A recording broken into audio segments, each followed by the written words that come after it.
English Revision Compulsory Text The Samaritan. KCSE English Paper 3 Form 3 and 4. Essay Question and Answers. 20 marks. The question reads: people who engage in wrongdoing cannot escape from the consequences of their actions. Write an essay to support this claim basing your illustrations on John Lara's play, The Samaritan. We repeat the question. People who engage in wrongdoing cannot escape from the consequences of their actions. Write an essay to support this claim basing your illustrations on John Lara's play, The Samaritan. Introduction. Some people take part in illegal or dishonest deeds hoping that they will get away with it. Such misconduct usually leads to serious consequences. Characters like Bembe and Jaden among others engage in crime, but when their sins are exposed they face repercussions and try as they may, they do not escape the long arm of the law. Illustrations from the book. Inspector Bembe takes part in an array of criminal activities including corruption and violation of human rights among others, but eventually he pays for it. When he learns that he has been exposed on The Samaritan, he suggests that they should threaten some of the journalists, page 22. Bembe is an evil man who is always secretive about his private affairs, so he is shocked to learn that people know about his hotel, Madingo Golf Club. Page 28. He suggests that they ban the Samaritan App, page 27. He is accused of corruption, violation of human rights, drug peddling and extortion, page 39. This exposé makes him drift into a coma since he has issues with his blood sugar, page 38. The Caribbean Watch newspaper claims that Bembe's hotel and home are built on Maracas University land, which is public land. A lobby group is moving to court to have the land restored to the university. When Bembe learns of this, he breathes heavily while trembling. He sunk all his life savings in putting up the hotel and the home, and he is retiring in a few months' time. Apart from that, Bembe is also a member of a shadowy gang, Ghettoboyz, that robs people. His hotel is called Motorists Highway Hotel since it was built with bribes collected from motorists. He has converted the municipal police force into a personal outfit for collecting bribes from the innocent and the guilty alike. Furthermore, he arrests Ms. Nicole on fabricated charges of stealing the school generator and disobeying authorities, page 95 to 100. He orders his 2 officers to arrest Nicole. They cuff her and drag her on the floor. She is, however, released and the case dismissed. Bembe tells Mossi that they are doomed. He prefers to die than to be a derelict or an inmate. He asks the Lord to have mercy on him. He suffers from a runny stomach. He cannot last a week in prison because he is diabetic. These are his last days, he says, page 99. When she's arrested, Nicole gets support from touts, hawkers, students, women and men of all walks of life, page 100. Later, he apologizes to Nicole. Claiming the arrest was a misunderstanding, he admits his mistake and begs for forgiveness, page 131 to 132. He is later arrested. Trying to escape the dragnet, he staggers and almost falls as he struggles to take cover, page 138. Clearly, no one can escape from the consequences of their actions. Justice Ian Jaden pays for his sins after abusing his office and engaging in a number of unethical acts. He is a corrupt judge who thought he could get away with his misdeeds, for he posits that you can fly into enemy territory and get away with it provided you do it below the radar. That what matters is not what you do, but how you do it.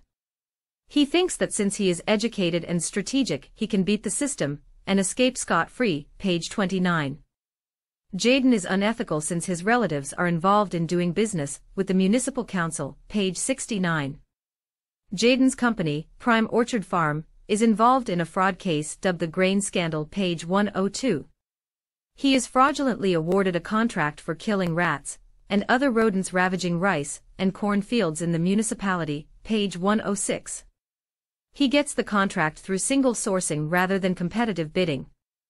Jaden then rules that given the urgency to safeguard the grains, single sourcing was permissible in the public interest, page 107. He also rules in the favor of Prime Orchard Farm when the company is sued for being the source of destructive rodents in the municipality, page 108. Jaden takes bribes from litigants to determine cases in their favor and uses his office to amass a fortune for himself. When he is exposed, he suffers stomach ulcers and hallucinations when he starts seeing huge smelly sewer rats. He also helped some friends by making biased rulings in their favor as an interested party, and he was given shares in the company as a reward for this illegality. He is now in a dilemma since the mayor is suing the said company. He suffers a myriad of challenges including seeing rats and other rodents running all over the place, catching the smell of sewer rats, wanting to throw up, stomach aches, and having more severe ulcers, page 116. He organizes a meeting with other leaders hoping to escape the risk of prosecution. His suggestions about double jeopardy, or a temporal ban of the Samaritan App also hit a snag, page 123. His attempt to lure Ms. Nicole with the promise of a plump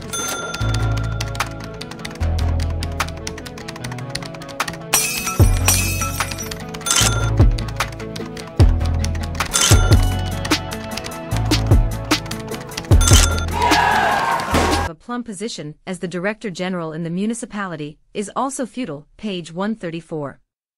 He is arrested by Taha, the anti-corruption boss. He tries to crouch under the boardroom table to avoid arrest, page 138. Indeed, no one can escape from the repercussions of their actions. Mayor Mossi involves himself in dishonest deeds, and inevitably faces the ramifications with actions. He is accused of many crimes including municipal capture, which is the worst form of corruption and abuse of office, in which his private interests determine the direction of public policy, page 39. When he learns that the Samaritan App could be used to expose the rot in the municipal procurement process, he declines to launch it, claiming that the municipal leaders need time to reflect on the implications of the app, page 15. He even instructs Nicole to write to the officials concerning his reservations, page 18, and orders Ms. Nicole and Ms. Noreen to halt any activity concerning the app in a bid to conceal the illegalities the leaders are engaged in, page 16. He convenes meetings with other leaders in an effort to escape the consequences of his actions, page 20. He also asks Harvester to buy all newspapers from all vendors using public funds, since they contain damaging information about the leaders, page 21 to 41. After a disagreement, Seymour and others want to move a vote of no confidence in Mossi. Mossi loses consciousness when he learns that he may end up in the uninhabitable Bonita Express prison, page 38. He also plans to use press conferences to fight the allegations against him, page 43. Mayor Mossi admits taking part in unethical deeds, page 60. However, he tries to downplay his role in the plunder of public resources when he says that unlike other leaders who gobble up the loaf meant for the people, he only takes a slice or two or three, page 68 to 69. He wants Nicole to prevail over the kids who made the Samaritan to eliminate some negative information about him on the app, page 60.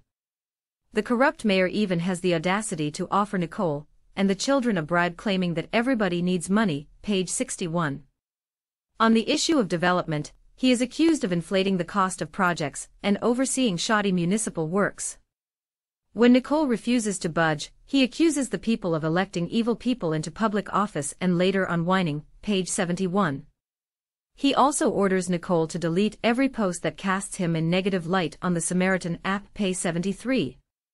Mossi tries to lure Nicole with a plum job and promises of changes in the municipality, for example, that public resources will no longer be stolen, justice will be served, and not preserved for the rich. The police will stand with the innocent and not the crooks or lawbreakers, and lawmakers will promote public interests rather than feathering their own nests, page 133 to 134. Mayor Mossi pays for his immorality when he is arrested by Taha, the anti-corruption chief. He tries to hide behind Nicole when Taha declares that he was there to escort them to the anti-corruption headquarters, page 138. Indeed, wrongdoers cannot escape the ramifications of their actions.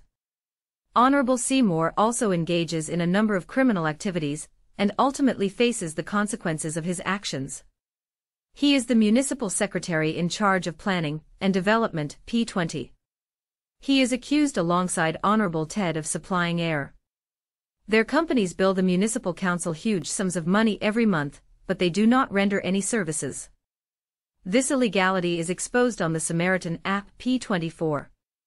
Springing to his feet with clenched fists, Seymour declares that no one can write that kind of stuff about him. In a trembling voice, he says that those are fake documents and declares war against those behind the allegations. P25 Taha, the head of the Anti-Corruption Bureau. He shuffles on his feet in confusion when the policeman introduces himself. He is handcuffed by uniformed police officers, bundled out and escorted to the anti-corruption headquarters, page 138. Clearly, unethical people cannot escape from the ramifications of their misdeeds. Ramday, the deputy mayor, is a leader that takes part in dishonest deeds but eventually pays for his imprudence. Despite being a leader, Ramday is a notorious swindler. He sells Bembe public land that belongs to Maracas University. That is how he has earned his livelihood for all these years. He has ruined the lives of countless people through his greed, page 42. Only his companies and those of his relatives win tenders for the road construction of bridges, drains and watercourses. They misappropriate the funds and do a shoddy job, page 63. Ramday also swindles people by printing 10 title deeds for the same plot and selling it to 10 different people, page 63. He is a corrupt and dishonest leader since he is bribed by Ivy in order to keep mum about the Rodent Gate affair. He is also made a shareholder of Prime Orchard Limited. Eventually, he faces the consequences of his actions when he is arrested by Taha, who is in charge of anti-corruption. Ramday shuffles around on his feet in confusion before 2 uniformed officers handcuff him and bundle him out of the room. Truly, one cannot escape from the consequences of their actions. Conclusion. In conclusion, it is clear that when one engages in unethical acts, for example corruption, gang involvement, nepotism etc., they cannot escape punishment. Ultimately, they pay for their sins.